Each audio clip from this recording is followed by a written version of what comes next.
এটা ছিল আজকে আমার দুপুরের খাবার।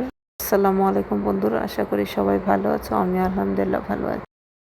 প্রথমে বেগুন ভাজি দিয়ে ভাতগুলা ভালো করে মেখে নিয়েছি, তার সাথে ইলিশ মাছ একটু একটু করে দিয়ে আমি খুব মজা করে খেয়েছি খাবারটা।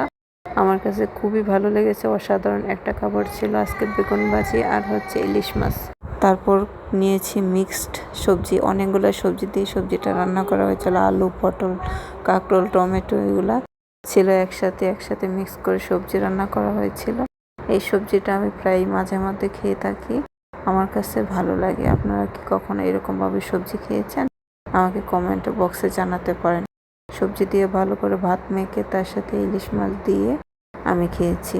তারপরে নিয়েছি চান্দা মাছের ভাজি। ওই মাছটা আমার কাছে অনেক কাঁটাযুক্ত মনে হলেও মাছটার টেস্ট অসাধারণ, অন্যরকম একটা টেস্ট। দেশি মাছ তো, তাই খুবই মজা লাগে। ভাজার সময় তেলের পরিমাণটা একটু বাড়িয়ে দেওয়া হয়। তবে আজকে পর্যন্তই বন্ধুরা, ভালো থাকো সবাই, আল্লাহ হাফেজ।